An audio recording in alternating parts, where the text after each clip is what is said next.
CBSE class 12 chemistry हम 2024 के previous year questions कर रहे हैं और इस वीडियो में हम लोग क्लास 3 करेंगे। चैप्टर 2 इलेक्ट्रोकेमिस्ट्री हम कंटिन्यू कर रहे हैं। इस क्लास में हम लोग दो टॉपिक करेंगे, टॉपिक 4 और टॉपिक 5। टॉपिक 4 हमारा कंडक्टेंस कंडक्टिविटी से रिलेटेड है और जो टॉपिक 5 है वो हमारा variation of conductivity and molar conductivity with dilution और कोलरॉश लॉ और उसके एप्लीकेशन से रिलेटेड है। तो 4 में जो है वो बेसिक फार्मूला मोलर कंडक्टिविटी का, कंडक्टेंस का, कंडक्टिविटी का, रेजिस्टेंस, रेजिस्टिविटी, और 5 में वेरिएशन और कोलरॉश लॉ। तो हम लोग सबसे पहले टॉपिक 4 देखते हैं। टॉपिक 4 में कुछ क्वेश्चंस आए, पहले हम लोग उनको बोर्ड में देख लेंगे और उसके बाद हम लोग पीडीएफ में देखेंगे और ऐसे ही टॉपिक 5 के लिए करेंगे। तो इस क्लास 3 में हम लोग टॉपिक 4 और टॉपिक 5 दोनों कंप्लीट करेंगे। तो देखते हैं हमारे पास कैसे क्वेश्चन आए। तो सबसे पहला क्वेश्चन 1 मार्क का था। ये कुछ मतलब जो पेपर में था, एक पेपर में ये एमसीक्यू में था। The unit of cell constant is, 4 option थे हमारे पास, तो हमें यूनिट ऑफ सेल कांस्टेंट बताना है। तो सेल कांस्टेंट हमारा क्या होता है, तो जी नॉट या फिर जी एस्ट्रिक बोल सकते हैं। G asterisk is equal to l by a, और ये क्या हो जाएगा आपका, मान लेते हैं मीटर, मीटर स्क्वायर तो पर मीटर। लेकिन अगर मैं ऑप्शन पढ़ूँ तो ऑप्शन है ओम पर सेंटीमीटर, पर ओम पर सेंटीमीटर, पर ओम सेंटीमीटर स्क्वायर पर मोल। तो यहाँ पर आपका पर सेंटीमीटर हो जाएगा, है ना, पर मीटर नहीं है, पर सेंटीमीटर है, तो आपका पर सेंटीमीटर हो जाएगा। अब जैसे बोर्ड में क्या है कि अगर आप यूनिट नहीं लिखिएगा तो मार्क्स डिडक्ट हो जाएंगे। तो यहाँ पर यूनिट्स बहुत इंपॉर्टेंट है, मोलर कंडक्टिविटी, ठीक है, इन सब की यूनिट्स बहुत इंपॉर्टेंट है, वो आपको ध्यान रखनी है। ओके, अगला क्वेश्चन हम लोग देखते हैं। अगला क्वेश्चन हमारे पास ये है, एक बार मैं क्वेश्चन पढ़। तो इसका क्वेश्चन क्या है, resistance of a conductivity cell filled with 0.2 mole per metre KCl। तो हमारे पास एक कंडक्टिविटी सेल है, सबसे पहले उसको KCl सॉल्यूशन से भरा गया जिसका कंसंट्रेशन या मोलैरिटी क्या था, M1 मान लेते हैं पहले केस के लिए, 0.2 मोल पर लीटर या molar. And the resistance of the conductivity cell filled with 0.2 mole per litre KCl solution is 200 ohm. तो उस केस में 200 ओम रेजिस्टेंस है, उसको R1 मान लिया, ठीक है। If the resistance of the same cell, same conductivity cell में जब हम लोग KCl सॉल्यूशन डाले, if the resistance of the same cell when filled with 0.05 mole per litre, तो M2 0.05 मोल पर लीटर या molar. If the resistance of the same cell when filled with 0.05 mole per litre KCl solution is 620 ohm. तो R2 हमारा कितना है, 620 ohm. Calculate the conductivity and molar conductivity of 0.05 molar KCl solution, मतलब second case के लिए। तो conductivity और साथ में मोलर कंडक्टिविटी, तो हमें कंप्लीट लिखना है और मोलर कंडक्टिविटी भी यहाँ पूछा गया है, ठीक है। कंडक्टिविटी एंड मोलर कंडक्टिविटी, और क्या गिवन है, the conductivity of 0.2 mole per litre KCl solution. तो 0.2 मोल पर लीटर मतलब पहले केस के लिए, तो पहले केस के लिए जो कंडक्टिविटी है वो है 0.0248 साइमन पर सेंटीमीटर, 0.0248 साइमन पर सेंटीमीटर। तो आपको यूनिट का बहुत ध्यान रखना है, ठीक है। तो ये हमारा क्वेश्चन नंबर मतलब जो इसमें आया था वो क्वेश्चन, ऐसे सीरीज में जो 27 क्वेश्चन है हमारे पास, यहाँ पर मैं लिख देता हूँ। तो इसका वेटेज सबसे पहले इसमें 27 क्वेश्चन हैं 15 पेपर्स में, और इसका वेटेज 9 मार्क्स का है। सॉल्यूशंस का 7 मार्क्स का था, 9 मार्क्स का है। फिजिकल केमिस्ट्री में 3 चैप्टर्स हैं, सॉल्यूशंस, इलेक्ट्रोकेमिस्ट्री और केमिकल काइनेटिक्स। तो उसमें सबसे ज़्यादा जो वेटेज है वो इलेक्ट्रोकेमिस्ट्री 9 मार्क्स का है, और ये बहुत ही डेप्थ वाला टॉपिक है। अभी तो हम लोग क्लास 12 में कर रहे हैं, पर एनसीईआरटी में भी लिखा है ये सिर्फ इंट्रोडक्शन है। इसके बाद जब आप आगे बढ़िएगा, अगर बीएससी केमिस्ट्री में और डेप्थ में आप स्टडी करिएगा, केमिस्ट्री लाइन चुनिएगा, तो आपको इसको बहुत अच्छे से पढ़ना है, डिटेल में पढ़ना है, ठीक है। तो 9 मार्क्स है, सबसे इंपॉर्टेंट है। 12th में 3 जो हमारे पास चैप्टर्स है फिजिकल केमिस्ट्री के, ठीक है। तो हम लोग एक बार इसको पहले देख लेते हैं। तो यहाँ पर हम लोग कॉन्सेप्ट क्या लगाएंगे, क्योंकि हमारे पास एक ही कंडक्टिविटी सेल है और 2 सॉल्यूशंस है, तो यहाँ पर जो सेल कांस्टेंट होगा वो सेम होगा, ठीक है, क्योंकि कंडक्टिविटी सेल वही है। तो यहाँ पर हम लोग केस 1 के लिए हम लोग को पता है कि जो हमारा K होता है वो क्या होता है, cell constant divided by R, ठीक है। तो केस 1 के लिए अगर हम लोग लिखें तो K1 is equal to cell constant R1, ठीक है। तो यहाँ से हम लोग किसकी वैल्यू फाइंड कर लेंगे, तो यहाँ से हम लोग सेल कांस्टेंट की वैल्यू फाइंड कर लेंगे, ठीक है। पीडीएफ में हम लोग अच्छे से देखेंगे। आप K की वैल्यू रख दीजिएगा, R1 की वैल्यू रख दीजिएगा, तो आपको सेल कांस्टेंट की वैल्यू मिल जाएगी, ओके। तो हमने यहाँ पर K1 से और K1 से और R1 से सेल कांस्टेंट निकाल लिया। अब हमें सबसे पहले क्या चाहिए, K2। तो हम लोग सेकेंड केस के लिए हम लोग K2 का यहाँ पर लिख सकते हैं इसी तरह, K2 is equal to cell constants divided by R2। ठीक है, तो यहाँ पर देखिए K2 की वैल्यू तो निकालनी है, तो ये वेरिएबल ही है। सेल कांस्टेंट की वैल्यू हम लोग यहाँ से पुट कर देंगे, R2 की वैल्यू गिवन है, एक इक्वेशन एक वेरिएबल, तो K2 की वैल्यू हमें मिल जाए। तो यहाँ से K2 की वैल्यू हमें मिल गई, तो ये K2 हमने निकाल लिया। अब हमारा मोलर कंडक्टिविटी क्या होता है, वो होता है K times 1000 divided by C। कई बार C लिखा रहता है, M भी लिखा था, मार्किंग स्कीम में C भी है, किसी क्वेश्चंस में M भी है, तो आप देख लीजिएगा। बाकी ये कंसंट्रेशन अगर आप C से डिनोट करेंगे तो यहाँ आप C1 लिख सकते हैं। ठीक है, मैं M से डिनोट कर रहा हूँ, है ना, M से भी जनरली डिनोट किया जाता है M। अब ये किसके लिए है, तो आप देखिएगा 0.05, मतलब सेकेंड केस के लिए। ठीक है, तो मोलर कंडक्टिविटी यहाँ 2 नहीं लिखे, क्योंकि सिर्फ इसके लिए फाइंड हमें करनी है, इसमें कहीं 1 नहीं था, है ना, इसमें हमें नहीं कैलकुलेट करना था, डायरेक्ट हम लोग को 0.05 मोलर के लिए करना था, तो मैंने 2 नहीं लिखा है। लेकिन क्योंकि 0.05 मोलर में M2, R2 और K2 है, तो यहाँ पर हम लोग K2 लिख देंगे, और R2 से तो हमने K2 ही निकाला था, तो हम लोग अब यहाँ पर M2 पुट कर देंगे। तो अगर हम लोग ये इक्वेशन देखें तो यहाँ पर ये 1000, K2 की वैल्यू हमें पता है यहाँ से, और M2 की वैल्यू गिवन है, आप ये देखिए, तो ये भी हमें पता है। तो यहाँ से हम लोग मोलर कंडक्टिविटी हमारे पास जो है उसको हम लोग कैलकुलेट कर सकते हैं। ठीक है, तो ये हमारा क्वेश्चन पूरा हुआ। अब सेम इसी कॉन्सेप्ट पे कुछ क्वेश्चंस हमारे पास और हैं, मतलब 2 क्वेश्चन और हैं हमारे पास। तो सबसे पहले हम लोग इन दोनों क्वेश्चन को एक बार लैंग्वेज और उसके जो थ्योरी है वो हम लोग PDF में हम लोग उसको देखते हैं, आप उसको मॉडिफाई कर सकते हैं। तो पहले इन दोनों का क्वेश्चन लैंग्वेज और आंसर का लैंग्वेज देखते हैं, फिर हम लोग टॉपिक 4 को कंटिन्यू करेंगे। तो सबसे पहले हम लोग टॉपिक 4 एक बार PDF में देख लेते हैं। टॉपिक 4 है हमारा कंडक्टेंस ऑफ इलेक्ट्रोलाइटिक सॉल्यूशन। इसमें कंडक्टेंस, कंडक्टिविटी, मोलर कंडक्टिविटी, इनके बारे में पढ़ना है, रेजिस्टिविटी, रेजिस्टेंस, आप थ्योरी ज़रूर पढ़ेगा NCERT से। The unit of cell constant is, तो 4 ऑप्शन है, तो यहाँ पर यूनिट हमारा पर सेंटीमीटर हो जाएगा, तो आप पूरा लिखेगा the unit of cell constant is centimetre inverse, option C. अगला क्वेश्चन है resistance of a conductivity cell filled with 0.2 mole per litre KCl solution is 200 ohm, M1 और R1 if the resistance of the same cell है तो cell constant हमारा वही रहेगा। When filled with 0.05 mole per liter KCl solution is 620 ohm, M2 और R2. Calculate the conductivity and molar conductivity of 0.05 mole per liter KCl solution. तो 0.05 mole per litre KCl solution का conductivity और molar conductivity हमें find करना है। The conductivity of 0.2 mole per litre KCl solution is 0.0248 Simon पर centimetre. तो conductivity किसका given है, तो 0.2 mole per litre KCl solution का, मतलब K1 का। ओके, इसको हम लोग देखते हैं। गिवन हमारे पास क्या है, तो ये हमारे पास गिवन है M1, R1, M2, R2 और 0.2 मोलर सॉल्यूशन, मतलब फर्स्ट तो K1। ठीक है, यहाँ पर मैंने थोड़ा लैंग्वेज, सिंबल, रिप्रेजेंटेशन और न्यूमेरिकल वैल्यू को आप ध्यान रखिएगा कॉपी करते समय। फाइंड क्या करना है, कंडक्टिविटी ऑफ 0.05 मोलर सॉल्यूशन, मतलब K2, सेकेंड केस का है तो K2।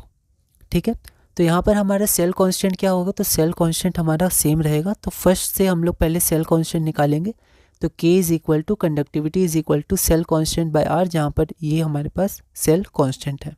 तो यहाँ पर अगर हम लोग फर्स्ट केस के लिए सॉल्यूशन 1 मैंने यहाँ लिख दिया, K1 is equal to cell constant by R1, यहाँ गिवन आप लिख दीजिएगा, गिवन से हमने वैल्यू लिया। तो सेल कांस्टेंट आप यूनिट ज़रूर लिखिएगा, है ना, बोर्ड में। तो 4.96 पर सेंटीमीटर, इक्वेशन 1 मान लिया। सॉल्यूशन 2 के लिए भी हम लोग यही फॉर्मूला यूज़ करेंगे, तो K2 is equal to cell constant by R2। यहाँ पर सेल कांस्टेंट हमारा इक्वेशन 1 से, R2 हमारे पास गिवन है। ठीक है, यहाँ पर देखिए, यहाँ पर फ्रॉम 1 मैंने नहीं लिखा है, तो ये गलत है, क्योंकि 1 हमने इक्वेशन तभी माना है। तो यहाँ पर आप लिख दीजिएगा फ्रॉम 1 गिवन, है ना। जैसे ये पूरी तरह गलत नहीं है, पर आपने फिर इक्वेशन 1 क्यों माना, मतलब मैंने इसलिए माना ताकि मैं लिख पाऊँ, पर मैंने नहीं लिखा, तो फिर इसलिए हमें लिखना है, इसका कोई यूज़ नहीं हुआ। तो फ्रॉम 1 और ये गिवन, देयरफॉर आप एक लाइन और लिख सकते हैं, therefore conductivity of 0.05 molar solution is 0.008 Simon पर सेंटीमीटर। ठीक है, तो यहाँ पर हम लोग को अच्छे से स्पेस देकर लिखना है। ओके, अब मोलर कंडक्टिविटी क्या हो जाएगा, तो मोलर कंडक्टिविटी होता है K2, ठीक, क्योंकि सेकंड सॉल्यूशन के लिए 0.05 मोलर सॉल्यूशन के लिए, तो molar conductivity equal to K2 into 1000 divided by M2, तो K2 हो गया 0.008 इंटू 1000 डिवाइडेड बाई 0.05 M2। यहाँ पर देखिए यूनिट आपको ध्यान रखना है, ठीक है, इसकी यूनिट्स आपको ध्यान रखनी है इलेक्ट्रोकेमिस्ट्री में जो यूनिट्स हैं।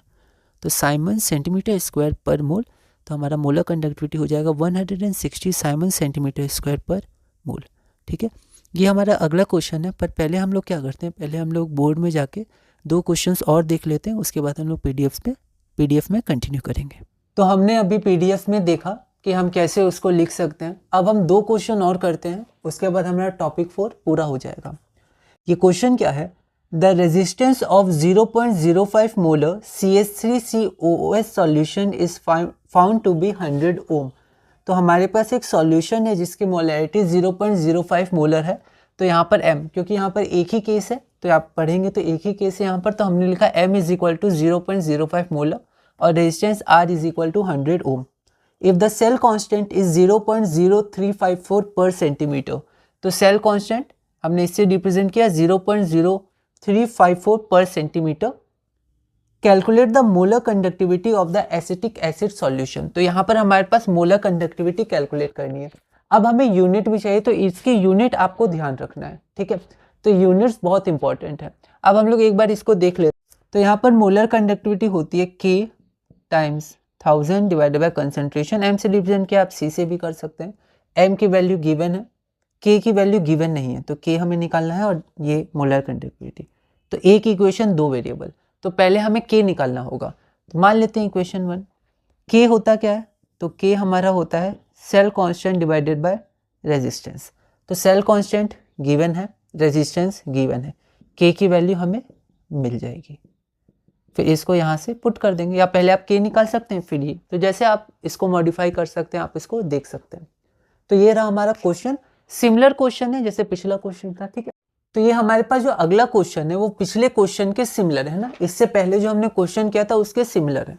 क्वेश्चन है when a certain conductivity cell was filled with 0.05 molar KCl solution. तो पहले KCl सॉल्यूशन है, M1 कितना है 0.05 मोलर और R1 कितना है तो 100 ओम है ना, और टेम्परेचर 25 डिग्री सेल्सियस है तो वो नहीं लिखा, उसका यूज नहीं आएगा। When the same cell was filled with 0.02 molar AgNO3 solution. तो अब हमारे पास AgNO3 सॉल्यूशन है, second case M2 0.02 molar AgNO3 solution and the resistance was 90 ओम, ठीक है। Calculate the conductivity and molar conductivity of AgNO3 solution, मतलब यहाँ second का बात हो रहा है, सेकंड में AgNO3 था, ठीक है। तो यहाँ पर हमें molar conductivity K2 conductivity K2 molar conductivity ये हो गया, ठीक है। गिवन क्या है, तो इसके लिए हमें कंडक्टिविटी गिवन है, conductivity of 0.05 molar KCl solution. KCl solution हमारा केस 1 था, तो ये हो गया हमारा M1। Conductivity of 0.05 molar KCl solution M1 is 1.35 into 10 to the power -2, K1 is equal to 1.35 10 to power -2 ohm per centimetre, या Simon भी होता है, ठीक है। तो K1, इन सब की यूनिट बहुत इंपॉर्टेंट है, ठीक है। तो ये हमारा क्वेश्चन है, इसको एक बार हम लोग देख लेते हैं। तो यहाँ पर फिर से सेम कंडक्टिविटी सेल है, तो कॉन्सेप्ट क्या होगा कि cell constant remains the same. तो इसके लिए हमारा जो फॉर्मूला होता है वो क्या होता है, हमारा जो सेल कांस्टेंट होता है, या फिर हम ऐसे भी लिख सकते हैं conductivity is equal to cell constant divided by R, ठीक है। तो ये हमारा क्या हो गया, ये हमारा कंडक्टिविटी। तो यहाँ पर अगर हम लोग फर्स्ट केस के लिए करें, तो यहाँ से हम सेल कांस्टेंट निकाल सकते हैं K1 और यहाँ R1। देखिए K1 की वैल्यू हमें गिवन है और देखिए R1 की वैल्यू भी हमें गिवन है, ठीक है। तो यहाँ से हम लोग सेल कांस्टेंट की वैल्यू निकाल सकते हैं, ठीक है। ये वैल्यू हमारे पास आ गई। अब सेकेंड केस के लिए ये फॉर्मूला अप्लाई कर देंगे, तो K2 is equal to cell constant divided by R2, ठीक है। तो यहाँ पर अगर आप देखिएगा तो सेल कांस्टेंट हम लोग को मिल गया, R2 की वैल्यू हमारे पास गिवन है, तो 1 इक्वेशन और 1 वेरिएबल, तो हमारे पास एक यूनिक सॉल्यूशन आ जाएगा, तो यहाँ से हमें K2 मिल जाएगा। ओके, तो K2 मिल गया। अब मोलर कंडक्टिविटी, तो मोलर कंडक्टिविटी कितना होता है, K टाइम्स 1000 डिवाइडेड बाय हमारा कंसंट्रेशन, तो m। अब हमें किसके लिए निकालना है, तो AgNO3, तो वो हमारा सेकेंड केस है, तो 2, तो यहाँ पर ये 2 हो जाएगा, ये 2 हो जाएगा, ठीक है। K2 की वैल्यू हमने यहाँ पुट कर दी, M2 की वैल्यू यहाँ से पुट कर दी, तो K2 पता है, 1000 पता है, M2 पता है। तो ये सब प्रीवियस ईयर क्वेश्चंस में बहुत आए हैं, बहुत ही जनरल क्वेश्चन है, बहुत ही जनरल कॉन्सेप्ट है इसका, ठीक है। तो इसको, इन क्वेश्चंस को आप ध्यान रखिएगा, 2024 में ये आए हुए हैं। तो हमारे यहाँ पर मोलर कंडक्टिविटी हमें पता चल गया, ठीक है। तो ये 2 क्वेश्चंस थे। अब हम लोग PDF में जाकर इन क्वेश्चंस के लैंग्वेज, इनकी आंसर्स की लैंग्वेज एक बार देख लेते हैं, आप उनको मॉडिफाई कर सकते हैं और फिर हम लोग टॉपिक 5 से कंटिन्यू करेंगे। तो यहाँ पर हम लोग देखते हैं, तो यहाँ पर हमारे पास ए है, 5 मार्क्स का है, 5 मार्क्स में ऑप्शन रहते हैं, तो या तो आप ये अटेम्प्ट कर सकते थे या उसका ऑप्शन और में कुछ और होगा। तो ये हम लोग देखते हैं, और इसमें हम लोग सिर्फ ये वाला देखेंगे टॉपिक 4 का, क्योंकि ये जो सेकंड पार्ट है टॉपिक 6 से रिलेटेड है, जो हम अगली क्लास में देखेंगे।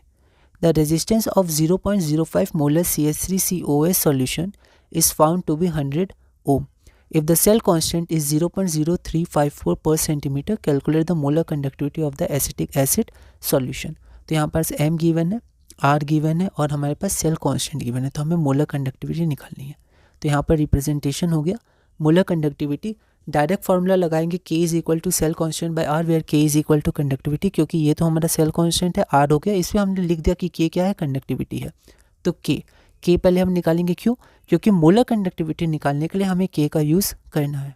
ओके, तो सबसे पहले हमने ये लिखा। अब देखिए गिवन हम लोग लिख लेंगे, प्रॉपर स्पेस भूलेंगे नहीं, ठीक है, वरना फिर जगह नहीं छोड़ेंगे तो वहाँ पर हमें फिर यहाँ पर फिल करना होगा, तो हमें फिर स्पेस नहीं मिल पाएगा। तो पहले से हम याद रखेंगे K की वैल्यू इतनी आ गई, अब साइन के साथ लिखिएगा इक्वेशन 1, ठीक है। फिर आपने ये लिखा molar conductivity is equal to K into 1000 by M। अब K कहाँ से हम लोग पुट करेंगे, तो K हम लोग यहाँ से पुट कर देंगे, ठीक है, यहाँ पर पुट कर देंगे इंटू 1000 डिवाइडेड बाई M क्या है, तो 0.05। देखिए यहाँ पर मैंने फ्रॉम गिवन और 1 लिखा है, 1 इसलिए लिखा कि तभी तो हमने यहाँ पर इक्वेशन 1 मानी, ठीक है। K की वैल्यू 1 से पुट की, ओके, ये हमारे पास K। अब हम लोग आगे बढ़ते हैं, तो यहाँ पर हमारे पास मोलर कंडक्टिविटी हो जाएगा 7.08। देखिए इसका यूनिट आपको ध्यान रखना है, ठीक है, साइमन सेंटीमीटर स्क्वायर पर मोल। अगला हम लोग क्वेश्चन देखते हैं। When a certain conductivity cell was filled with 0.05 molar KCl solution, it has a resistance of 100 ohm, M1 R1 at 25 degree Celsius. इसका कोई यूज़ है नहीं, ये सिर्फ बता रहा है सेम टेम्परेचर है हमारा। When the same cell was filled with 0.02 molar AgNO3 solution, the resistance was 90 ohm. तो यहाँ पर M2 और R2। Calculate the conductivity and molar conductivity of AgNO3 solution, ठीक है। तो देखिए ये हमने पहले भी ऐसा सिमिलर क्वेश्चन 2024 में किया है, अभी आया भी है। देखिए ये क्वेश्चन है, यहाँ पर दोनों बार KCl सॉल्यूशन था, लेकिन इस क्वेश्चन में क्या है, इस क्वेश्चन में हमारा एक बार KCl सॉल्यूशन है, एक बार AgNO3 सॉल्यूशन है। यहाँ देखिए ये हो गया KCl और AgNO3 कहाँ है, तो AgNO3 हमारा हो गया, ये हो गया, ठीक है। कंडक्टिविटी दिया हुआ है KCl मतलब 1 के लिए, तो यहाँ पर सारा थोड़ा सा लैंग्वेज और रिप्रेजेंटेशन और इसका न्यूमेरिकल वैल्यू। तो यहाँ पर मैंने देखिए साइन के साथ, मतलब इसका जो यूनिट है मोल पर लीटर या मोलो, उसके साथ लिखा है। निकालना क्या है, conductivity of AgNO3। Second solution, second case है, तो ये K2 हो गया, मोलर कंडक्टिविटी हमारा हो गया AgNO3, ठीक है। तो यहाँ पर हमारा हो गया, और उसके बाद हम लोग देखते हैं वी नो सेल कॉन्स्टेंट हमारा होता है K टाइम्स R, है ना, या फिर आप ऐसे भी लिख सकते हैं K is equal to cell constant by R, कोई दिक्कत नहीं है। तो यहाँ से हम लोग सेल कॉन्स्टेंट निकाल लेंगे, तो हमारे पास सेल कांस्टेंट हो गया 1.35 पर सेंटीमीटर गिवन, ओके। ये गिवन से लिया है K1 और R1। अगर आप यहाँ देखिएगा तो K1 की वैल्यू गिवन है, R1 की वैल्यू हमें गिवन है, तो हमें सेल कांस्टेंट मिल गया।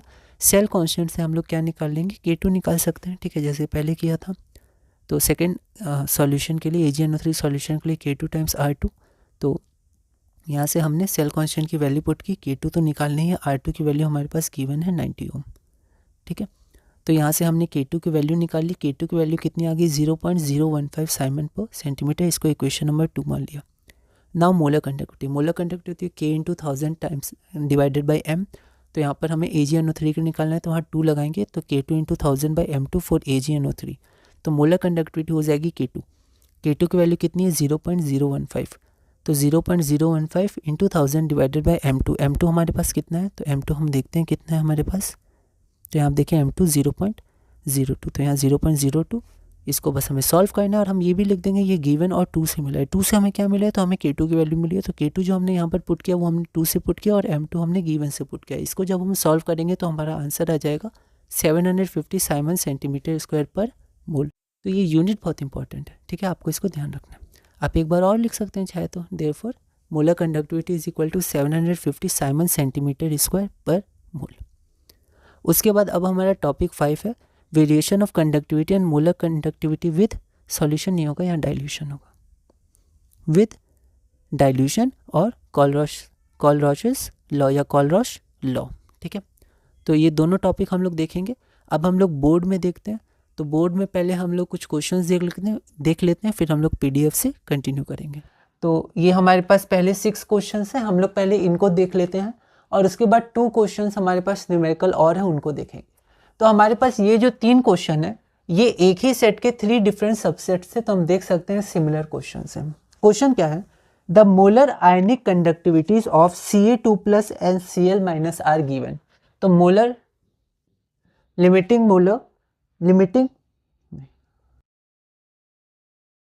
रेडी। तो यहाँ पर मोलर आयनिक कंडक्टिविटीज, तो ये आपका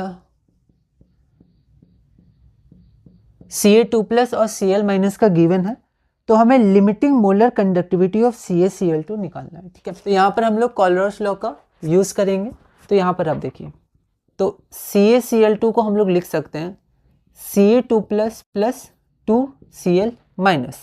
तो लॉ के अनुसार ये क्या हो जाएगा, CaCl2 is equal to Ca2+, और यहाँ पर 2 टाइम्स Cl- है तो 2 टाइम्स Cl-, ठीक है। तो ये हमारा मेन इक्वेशन हो गया। अब बस हमें फाइंड क्या करना है, ये तो ये वेरिएबल है।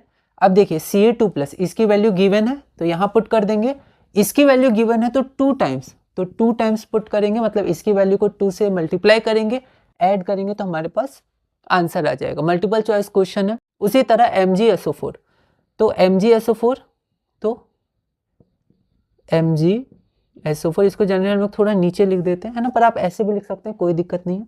तो MgSO4 कैसे बना होगा, Mg2+ + SO4 2-, ठीक है। तो ये आपका Mg2+, तो यहाँ पर हमारे पास ये इक्वेशन हो गया इसके सिमिलर। तो इसका क्वेश्चन क्या है, the molar ionic conductivities of Mg2+ and SO4 2-, ये दोनों हमारे पास गिवन है। अगर मैं न्यूमेरिकल वैल्यू पढ़ूँ तो 106.0 Simon centimetre square per mole, unit का आप ध्यान रखिएगा, और इसका है 160.0 Simon centimetre square per mole respectively. The value of limiting molar conductivity of MgSO4, तो MgSO4 बस इसको हम लोग ऐड कर देंगे और हमारे पास इसका आंसर आ जाएगा, क्योंकि ये गिवन है और हमारे पास ये गिवन है। अब हम लोग यहाँ देखते हैं, तो Al2SO4 होल थ्राइस, इसको अगर हम देखें तो हम डायरेक्ट यहाँ लिख देता हूँ मैं, ठीक है। तो ये हमारे पास क्या हो जाएगा, Al2, तो 2 टाइम्स Al3+, ठीक है। तो ये हो जाएगा 2 टाइम्स, इसको अगर हम थोड़ा अच्छे से लिखें तो Al3+ प्लस 3 टाइम्स SO4, ठीक है। SO4 3 टाइम्स है, तो 3 times molar conductivity of SO4 2-। अब इसका क्वेश्चन अगर मैं पढ़ूँ तो the molar ionic conductivities of Al3+ and SO4 2- are 189, तो 2 टाइम्स 189 एंड 160, यहाँ पर 3 टाइम्स 160, तो इसको ऐड करेंगे, इस इक्वेशन में ये वेरिएबल है तो ये हमें मिल जाएगा। ओके, अब आगे बढ़ते हैं। आगे हमारे पास क्या है, effect of dilution on K and molar conductivity and molar conductivity, बहुत ही इंपॉर्टेंट क्वेश्चन, ये कई बार रिपीट किया है PYQs में। तो इसमें हमारे पास 4 ऑप्शन है। क्वेश्चन क्या है, dilution affects both conductivity as well as molar conductivity. Effect of dilution on both is as follow. 4 option है, both increases with dilution, B both decreases with dilution, C conductivity increases whereas molar conductivity decreases on dilution, या 4th option conductivity decreases whereas molar conductivity increases on dilution। तो यहाँ पर जो हमारा conductivity होता है वो कंडक्टिविटी क्या करता है, डिक्रीज करता है, ठीक है, क्योंकि डाइल्यूशन में पर वॉल्यूम में नंबर ऑफ आयंस डिक्रीज हो जाते हैं। ओके, लेकिन जो हमारा ये होता है मोलर कंडक्टिविटी वो इंक्रीज करता है क्योंकि वॉल्यूम इंक्रीज करता है, ठीक है। तो ये हमारा टोटल वॉल्यूम पे डिपेंड करता है, लेकिन ये पर यूनिट वॉल्यूम पे डिपेंड करता है, एक यूनिट वॉल्यूम पे, ठीक है। तो K हमारा क्या होगा, डिक्रीज होगा, और हमारा जो लिमिटिंग मोलर यहाँ पर मोलर कंडक्टिविटी है, तो मोलर कंडक्टिविटी रेडी, तो हमारा कंडक्टिविटी डिक्रीज होता है और मोलर कंडक्टिविटी इंक्रीज हो जाता है। तो ऑप्शन हमें ध्यान से चुनना है, ऑप्शन यहाँ पर डी हो जाएगा, कंडक्टिविटी के decreases whereas molar conductivity increases on dilution. अगला हमारा है, तो यहाँ पर हमारे पास क्वेश्चन था स्टेट, 2 मार्क्स का था, तो 1 मार्क्स का ये क्वेश्चन था हमारे पास, state Kohlrausch law of independent migration of ions. दूसरा था Faraday's first law of electrolysis, इसको हम लोग अगली वीडियो में टॉपिक 6 है उसमें देखेंगे। तो ये स्टेट करना था, ये भी पहले आ चुका है, ठीक है, स्टेटमेंट आपको ध्यान होनी चाहिए। ओके, इसके बाद हमारे पास क्या है, क्वेश्चन है, ये भी 2 मार्क्स का था, उसमें से एक पार्ट हमारा इस टॉपिक से है, डिफाइन लिमिटिंग मोलर कंडक्टिविटी, और दूसरा फ्यूल सेल्स था, वो हम लोग टॉपिक 9 में करेंगे। तो लिमिटिंग मोलर कंडक्टिविटी इसको हमें डिफाइन करना है। तो ये 2 3D क्वेश्चन है, स्टेटमेंट हम लोग PDF में देख लेंगे, NCERT की स्टेटमेंट है, आप वहाँ से अच्छे से देख सकते हैं, या फिर थोड़ा मॉडिफाई करके भी आप लोग लिख सकते हैं, कोई दिक्कत नहीं। तो यहाँ पर हमारे पास ये क्वेश्चंस हुए, तो अब हम लोग क्या करते हैं, अब हम लोग एक बार PDF में देख लेते हैं इन क्वेश्चंस के लैंग्वेज को और इनके लिखने के तरीके को एक बार, है ना, और उसके बाद 2 क्वेश्चंस और बचे हैं, उसके बाद ये क्लास हम लोग पूरी करेंगे। तो यहाँ पर अब हम लोग टॉपिक 5 देखते हैं PDF में, variation of conductivity and molar conductivity with dilution और कोलरॉशेस लॉ। क्वेश्चन क्या है, the molar ionic conductivity of Ca2 plus Cl minus. ठीक है, यहाँ पर हम लोग लिमिटिंग मोलर कंडक्टिविटी का ही सिंबल देंगे। ठीक है, तो उसको हम लोग लिमिटिंग मोलर कंडक्टिविटी बोलते हैं, लेकिन यहाँ पर मोलर आयनिक कंडक्टिविटीज़ दिया है, तो हम लोग वो भी वही लेंगे, यही सिंबल हम लोग यूज़ करेंगे। ठीक है, तो यहाँ पर the molar ionic conductivities of Ca2 plus and Cl minus are 119 and 76.3 siemens centimetre square per mole, unit का ध्यान रखना है। तो value of limiting molar conductivity of CaCl2 क्या होगा, तो हम लोग इसको देखते हैं। तो यहाँ पर मैंने एक बार रिएक्शन लिख दिया, ये मतलब जब ये डिसोशिएट होगा, ठीक है, और कोलरॉशेस लॉ से ये हो जाएगा आपका। उसके बाद इसकी वैल्यू मैंने यहाँ पुट कर दी, यहाँ पर गिवन भी लिख दिया मैंने, और यहाँ पर ही हमारा आंसर आ जाएगा। 2 टाइम्स इंटू करेंगे क्योंकि यहाँ पर 2Cl माइनस है, तो 2 टाइम्स लिमिटिंग मोलर कंडक्टिविटी और Cl माइनस, गिवन भी लिख दिया, ये क्या है वो भी लिख दिया, ये ऑप्शन डी हो जाएगा। आप चाहें तो इसको थोड़ा ये हटा सकते हैं, छोड़ सकते हैं, ठीक है, इसको आप पहले लिख सकते हैं या शॉर्ट कर सकते हैं, जैसे आप इसको मॉडिफाई कर सकते हैं आप इसको कर लीजिएगा। ठीक है, तो ये हमारा ऑप्शन नंबर डी हो जाएगा, ऑप्शन भी आप लिख दीजिएगा। अब ये सेम सेट के डिफरेंट जो 3 सबसेट्स हैं उसमें अलग अलग क्वेश्चन आया था पर सिमिलर थे, तो अब MgSO4 है, तो आप देख सकते हैं लगभग सिमिलर लैंग्वेज है। तो यहाँ पर बस हमें Mg2 प्लस और SO4 2 माइनस, इसको हम लोग ऐड कर देना। इसको मैंने फाइंड और गिवन और टू फाइंड की तरह लिखा है। ठीक है, फिर यहाँ पर जब आप देखिएगा तो इसको बस हमें ऐड कर देना है, तो ये हमारा 266 साइमन सेंटीमीटर स्क्वायर पर मोल आ जाएगा। एक बार आप कैलकुलेशन और ऑप्शंस देख लीजिएगा। उसी तरह हमारे पास ये क्वेश्चन है, सिमिलर क्वेश्चन है, यहाँ पर एल्यूमिनियम सल्फेट है, फार्मूला ध्यान रखना है, तो यहाँ 2Al3 प्लस और 3SO4 2 माइनस हो जाएगा बस। ठीक है, तो यहाँ पर ये हमारा गिवन हो गया। फिर लिमिटिंग मोलर कंडक्टिविटी, ये हमारा इक्वेशन हो गया। इसके बाद कोलरॉश लॉ हम अप्लाई कर देंगे। उसके बाद 2 टाइम्स, अब देखिए 2 अच्छे से लिखना है, स्पेस देके लिखना है। तो Al3 प्लस का कितना है ये, तो 2 टाइम्स 189 प्लस SO4 2 माइनस का 160 है, तो 3 टाइम्स 160। जब हम लोग इसको सिंप्लीफाई करेंगे तो ये आ जाएगा 858 साइमन सेंटीमीटर स्क्वायर पर मोल, ये हमारा ऑप्शन नंबर बी हो जाएगा। आगे बढ़ते हैं। Dilution affects both conductivity as well as molar conductivity. Effect of dilution on both is as follows. तो कंडक्टिविटी हमारा क्या होता है, कंडक्टिविटी डिक्रीज करता है क्योंकि पर यूनिट वॉल्यूम होता है, और टोटल वॉल्यूम पे डिपेंड करता है आपका मोलर कंडक्टिविटी। तो मोलर कंडक्टिविटी इंक्रीज कर जाता है डाइल्यूशन पे, तो ऑप्शन डी हो जाएगा। यहाँ पर देखिए, यहाँ पर डी है ना, तो जैसे गलती से अगर आप बी लिखने वाले हो या सी लिखने वाले हो या ए, और फिर आप देखें डी लिखना था, तो फिर आपको ऐसे करना होगा। तो मैंने डी पर ध्यान नहीं दिया था, तो मुझे फिर इसको थोड़ा ओवर राइटिंग करके डी बनाना पड़ा। तो ऐसे सही नहीं रहता है। आप कोशिश करिएगा, आप कंसंट्रेशन रखिए, है ना, हल्का सा भी कंसंट्रेशन हटा तो सबकॉन्शियसली हम लोग कुछ भी लिख सकते हैं। ठीक है, ए बी ऐसे करेंगे तो हमें बहुत ही ध्यान रखना है, तो आप प्रैक्टिस करिएगा। तो यहाँ पर dilution effects both conductivity as well as molar conductivity, पूरा लैंग्वेज मैंने लिख दिया। Effect of dilution on both is as follows, option d, conductivity decreases well as molar conductivity increases on dilution.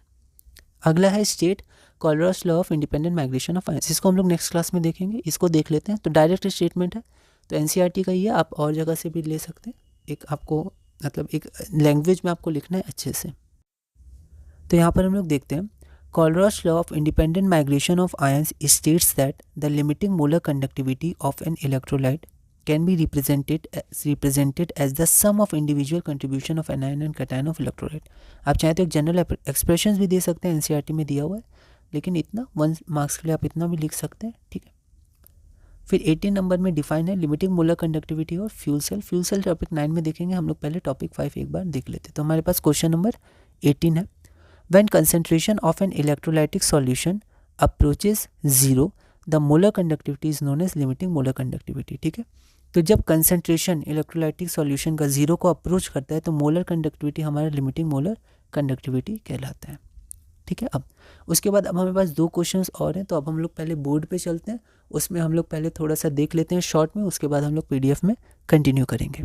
तो अब हम लोग 2 क्वेश्चंस और करते हैं, उसके बाद हम लोग ये टॉपिक पूरा करेंगे, ये क्लास पूरी करेंगे। तो हमारे पास ये क्वेश्चन है, पहले एक क्वेश्चन देख लेते हैं, फिर दूसरा क्वेश्चन बोर्ड पे, फिर एक साथ दोनों क्वेश्चन के पीडीएफ। तो ये क्वेश्चन हम लोग देखते हैं। तो सबसे पहले मैं क्वेश्चन पढ़ता हूँ।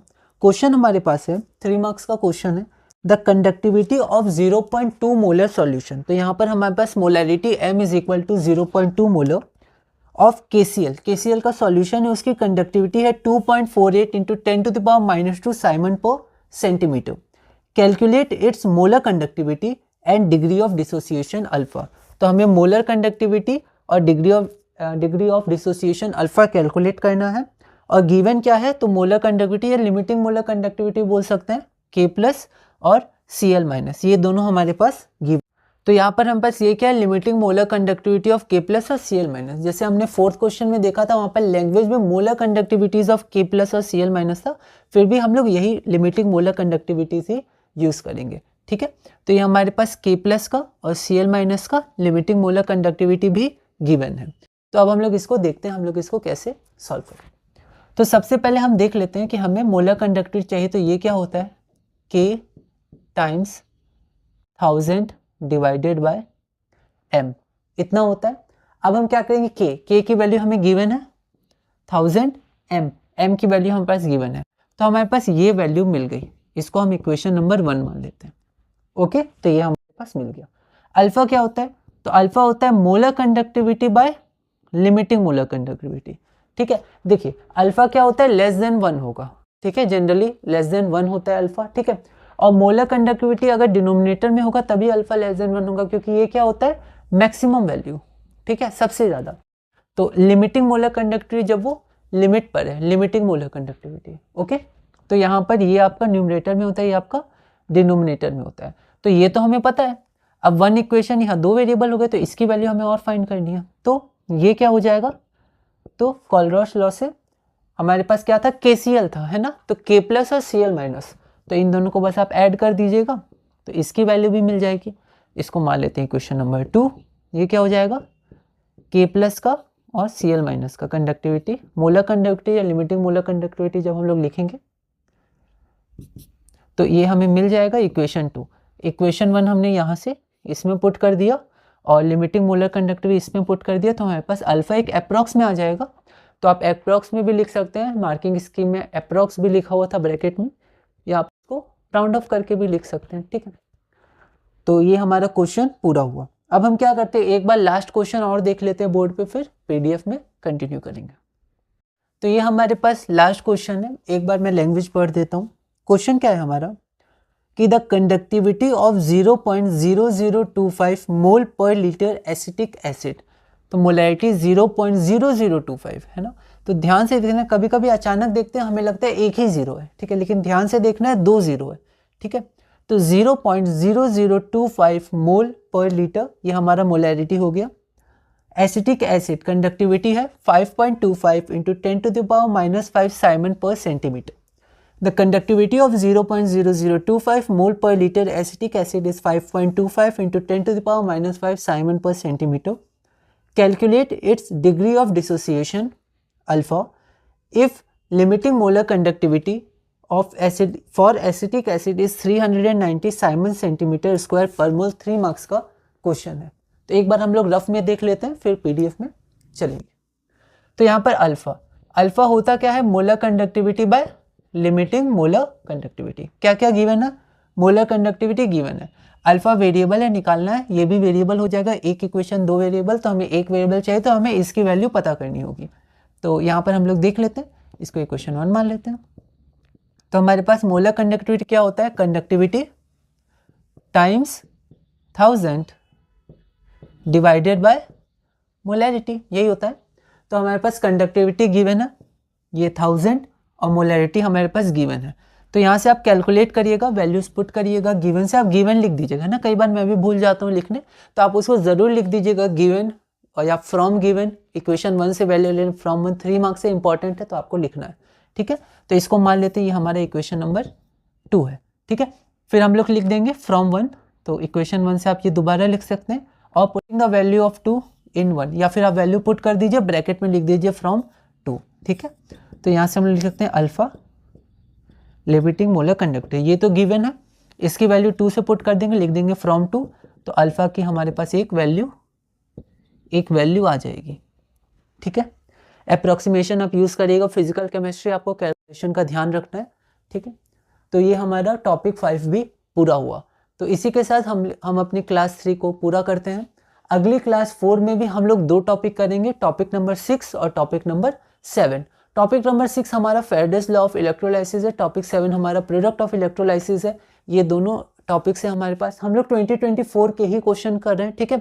प्रोडक्ट ऑफ इलेक्ट्रोलाइसिस में और भी कई सारे क्वेश्चन है, फेराडेज लॉ में भी सेकंड लॉ से रिलेटेड न्यूमेरिकल आए हुए हैं PYQs में, लेकिन 2024 में वो नहीं आए, तो 2024 में जो आया है स्पेसिफिकली हम लोग वही कर रहे हैं, ठीक है। तो हम लोग अगली क्लास 4 में टॉपिक 6 और टॉपिक 7 करेंगे, इलेक्ट्रोकेमिस्ट्री चैप्टर 2 को कंटिन्यू करेंगे, और धीरे धीरे हम लोग 2024 PYQs में आगे बढ़ेंगे।